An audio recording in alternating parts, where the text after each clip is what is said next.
Obatsani Nkhani ndine sibongerezi yambo kuyamba mitu yake.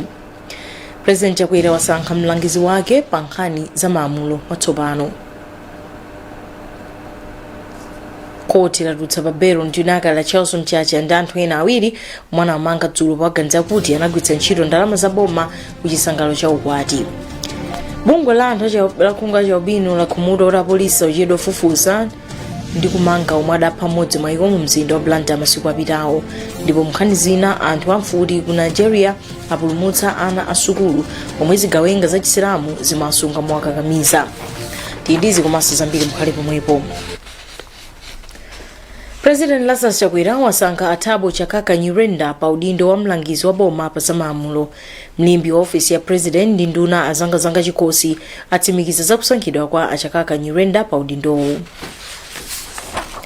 Koti la magistrate kulilongwe ladutsa pa belo ndinaka la Chelsea mchacha ndi anthu ena awiri mwana wamanga dzulo paganza kuti anagwiritsa ntchito udindo wawo molakwika. Atatuwa awalamula kuti apereke chikole cha 500,000 kwacha komanso mboni zomwe zidzapereke 1 million akadzaphwanya malamulo a beloyo. Zambiri mulipoti lomwe alemba chimwemwe padatha.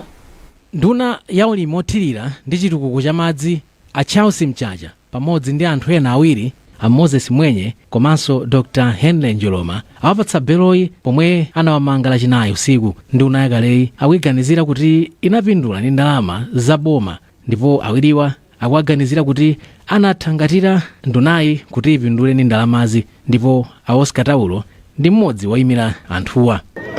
Milandu yake ndiyo mweja una kuti mwina anasokoneza chuma cha boma komanso ana kusachira maudindo wao kuti apange benefit ku hotelo.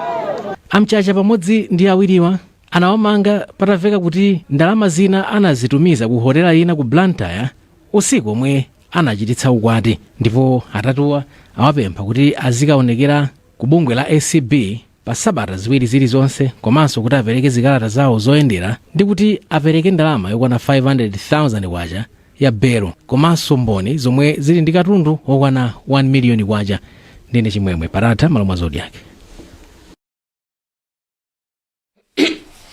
Anthu asanu ndi awiri awamanga kulilongwe mokhudzana ndi kubedwa kwa 1 million kwacha komanso lamya zam'manja zisanu ku khoti lina mboma la Dowa zomwe zinali umboni wa milandu ina yomwe ili mbwalolo.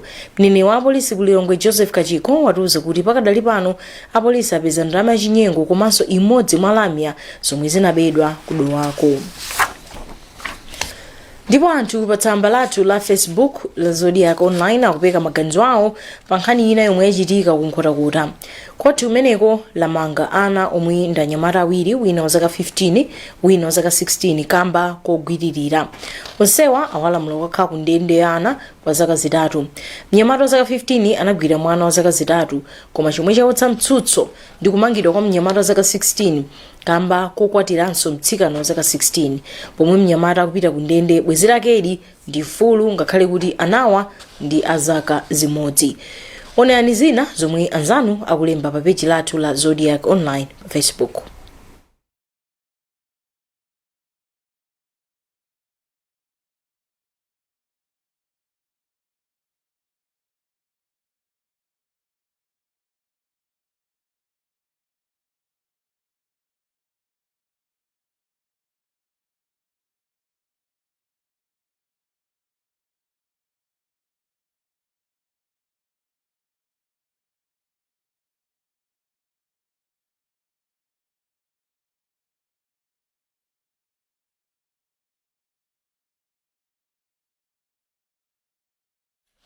Wachiwiri kwa mtsogoleri wa dziko lino Dr. Saulos Chilima wapempha makampani komanso mabungwe omwe saboma kutenga gawo lalikulu posintha kaganizidwe ka anthu komanso kupanga chuma kuti chitukuko cha dziko lino chipite patsogolo.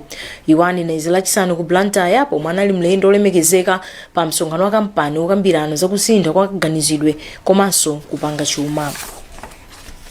Mbandakucha walachisanu ku Nchewu wachitika ngozi yomwe yapha anthu awiri malingana ndi mneneri wa polisi kumeneko a Hastings Chigalu. Anthu ena ngapa avulala ndipo akuoneka ku chipatala cha boma. Mtwankhani wathu ku Nchewu Blessings Kang'ombe akuti mwezi uno kambomalo anthu 24 afa pa ngozi za pamsewu. Ngozi ina ya pamsewu yachitika mboma la Nchewu. Msewu wa M1 omwe wadutsa maboma a Ntchewu komanso Dedza ukhala woopsa tsopano, ndipo ngozi yomwe yachitika lachisanu mmawa yakhudza galimoto la mtundu wa van yomwe ndi ya kampani ya Speed Courier komanso galimoto lina laling'ono. Malingana ndi apolisi, galimoto laling'onoli linali ndi anthu 5, ndipo pano mneneri wa ofisi ya zaumoyo m'boma la Ntchewu Astera Kawalala wati anthu 2 omwe anali mu galimoto laling'onoli afa koma sanadziwika abale awo. Anthu ena ovulala awagoneka pa chipatala cha boma ku Ntchewu. Pakadali pano akuluakulu sanapereke yankho kutsatira ngozi za pansewu zomwe zikuchulukira m'boma la Ntchewu. Koma mwezi uno okha wa August anthu pafupifupi 24 afa pa ngozi za pansewu m'bomali, izi malingana ndi apolisi. Malo mwa Zodiak ku Ntchewu, ndine Blessings Kang'ombe. Ndipo kumalo lachisanu munthu mmodzi wafa pa ngozi pa msewu wa Chimwaza na Mbuma kudowa pomwe anthu anali mgalimoto omwe limapita kumwambo wa Chiliza. Ovulala anapita nawo kuchipatala cha Mission cha mtengo wa Ntenga. Mune Nkhani pano pa Zodiak ndi zambiri posiyidwa apa mukhale pomwepo.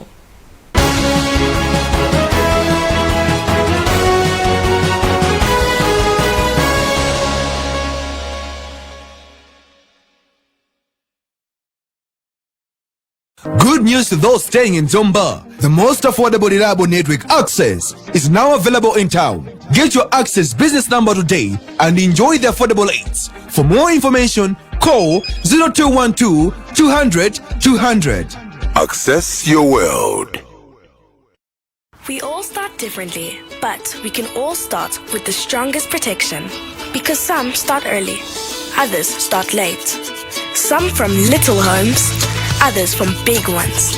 Some start together or all on their own. It doesn't matter how you start, as long as you start strong. With new Colgate's Maximum Cavity Protection. Now with fluoride plus arginine for 4 times more strengthening power. So that you can give them the strongest start to their day. Colgate. Start strong, stay strong.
Sompenya amalawi watukula Malawi 2063 akale wozimira bae ufika 2063 akale wokomera aliyense achinyamata tigwirane manja watukula Malawi achinyamata tikale patsogolo watukula Malawi Malawi wozimira bae Malawi wokomera aliyense Malawi 2063 kusintha dziko lathu mokomera aliyense.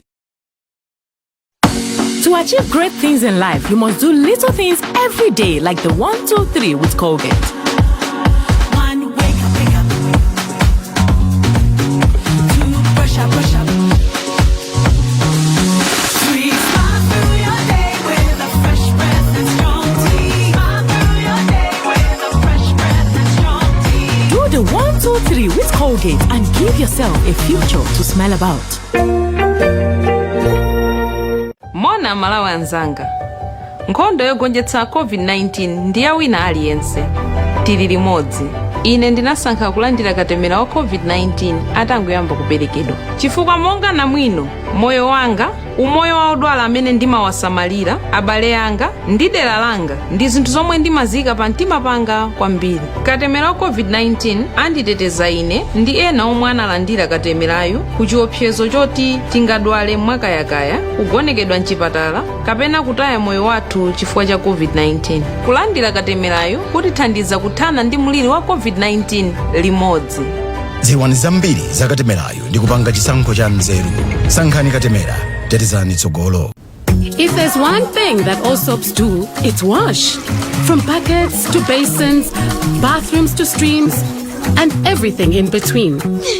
All soaps wash. Yes, but Protex is different. Its reinvented formula with flaxseed oil boosts your skin's natural anti-germ defenses by 10 times more, protecting you against 99.9% of germs. So what keeps us healthy? Protex! Good health starts here.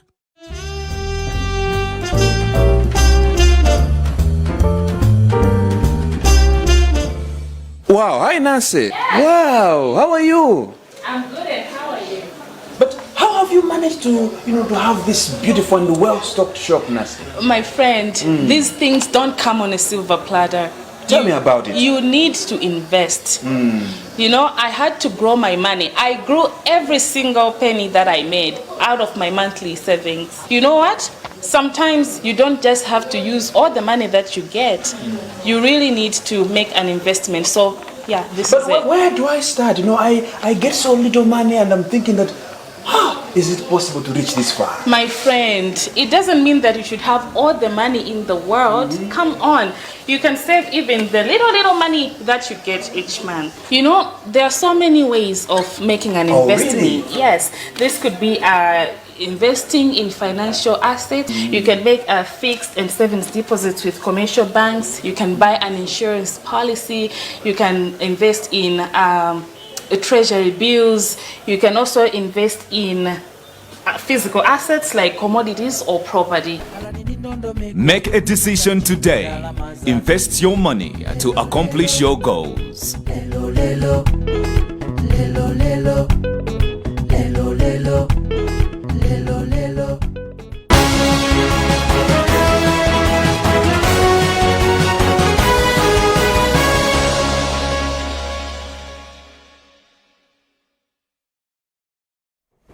takulandaniso tonumiri ya nkhanizi pomwe tupitiriza. popita ndi nkhanizi wachiwiri wa mtsogoleri wa dziko lino Dr. Saulos Chilima wapempha kampani komanso mabungwe omwe saboma kutenga gawo lalikulu posinda kaganizidwe ka anthu komanso kupanga chuma kuti chitukuko cha dziko lino chipite patsogolo. Iwo anenezi lachisanu ku Blantyre pomwe anali mlendo olemekezeka pa msonkhano wa kampani okambirana za kusintha kwa kaganizidwe komanso kupanga chuma. Happen Jaramano atipatsa zambiri pa nkhaniyi. The time is now. We need to move. We need to make a difference. Dr. Saulos Chilima auza makampani omwe si aboma kuti kusintha kaganizidwe kukhazikike pamene zinthu zilili pano poona kuti dziko lino silili pomwe limayenera kukhala lero. Wachiwiri kwa mtsogoleri wa dziko linoyu wauza msonkhano wa eni kampani zomwe si zaboma ku Blantyre lachisanu kuti nthawi yakwana kuti anthu aleke kuganiza kuti udindo wa chitukuko uli m'manja mwa boma lokha. Kungokhala chabe sichisankho chabwino. Nanji kumakondolera umphawi sichisankhoso choti nkupanga. Ife tikuti tiyeni tipange chuma. Mkulu wa kampani ya Sycamore Credit and Consult a Audrey Mwala wati anakonza msonkhanowu kuti akambirane mfundo zothandiza kukwaniritsa masomphenya a chitukuko a dziko lino a Malawi 2063. Zimene tikupanga apa maphunziro amene akupanga awa ndi amene akwatsegula anthu maso kuti adziwe kuti wina aliyense akhoza kutheka kuti nayenso angapeze nawo chuma chimene Malawi 2063 ikufuna.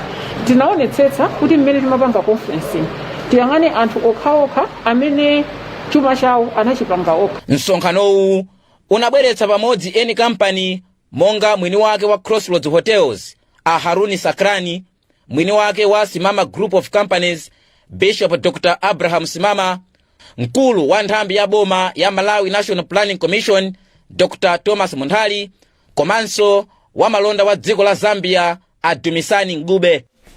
bungwe la anthu akhungu la chaubwino lati lakhumudwa ndi uchero kwa ufufu kwa polisi komanso kumanga anthu amene akhudzidwa ndi nkhani yakuphedwa kwa munthu wachaubwino mu mzinda wa Blantyre sabata zapitazo. mtsogoleri wa bungweli Ian Simbota watiuza kuti ngakhale kuti unduna wa zachitetezo cha mdziko watulutsa kalata yotsimikiza kuti kufufuza nkhani kuli mkati, iwo ati izi sizopeka chiyembekezo maka pa chifukwa cha kuchedwa kwake. Izi zikudza mkati mwa mphekesero kuti apolisi ena kulimbi anafunsa anafedwa kuti apereke 800,000 kwacha kuti awathandize kuumba malo omwe malemu Muhammad anakwiyiridwa. kuchoka ku Mzuzu, nayu Nomsa Zimba ndi ripoteri. bungwe loona za anthu akhungu la chaubwino lapa lati kafukufuku komanso kumangidwa kwa anthu okhudzidwa ndi nkhani yakuphedwa kwa Ian Muhammad akhungu la chaubwino kukutenga nthawi yayitali kusiyana ndi momwe amayembekezera. mtsogoleri wa bungwe la apa Ian Simbota auza Zodiak kuti apolisi amafunsa ndalama kuchokera kwa anamfedwa kuti awathandize kupeza thupi la malemuwa. chifukwa kuti palibe chatsopano chimene chachitika pamene patikuchokera ku maboma amene akhala kuonjeza zambiri kuonjeza zinthu zosiyana-siyana pamene pa zonse palibe chimene chimachitika. ndiye ifeyo tikufunitsitsa titaona action kapena kuti zotsatira zimene zitachitike pa kafukufuku amenechi. koma mlembi wamkulu ku unduna wa zachitetezo ya Kennedy Nkhoma ati iwo alimbikitsa polisi kuti achite machawi ponena kuti Amalawi akufuna kudziwa chilungamo.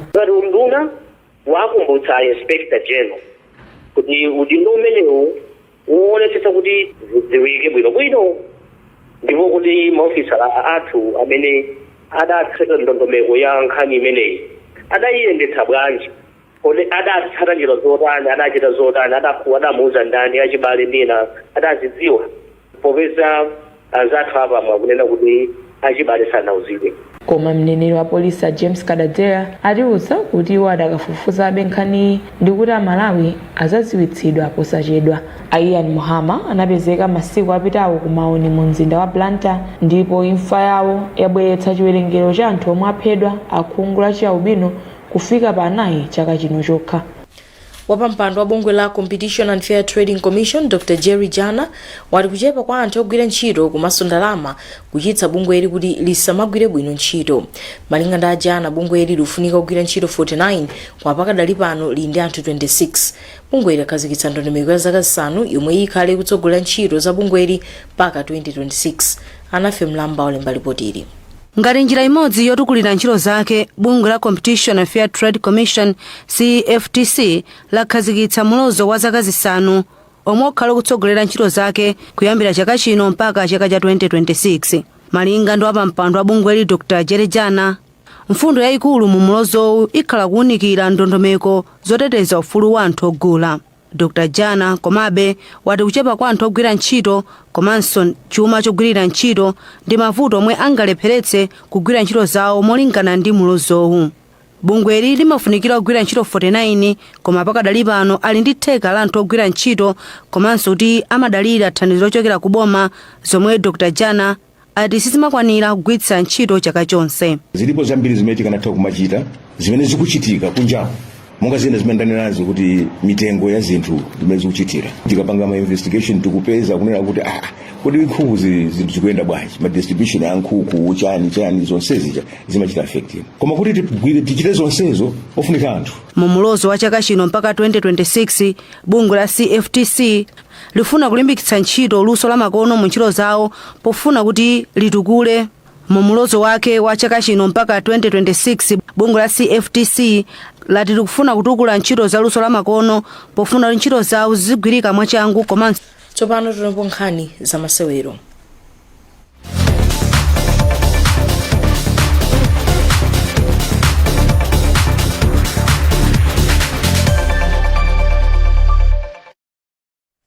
osewera kumbuyo wa timu ya Silver Strikers Nixon Mwase ndi dotolo loona za masewero olimbitsa thupi chikondi mandalasi zakhanawo pa timu ya Flames ikamapita ku Cameroon chifukwa apezeka ndi nthenda ya COVID-19.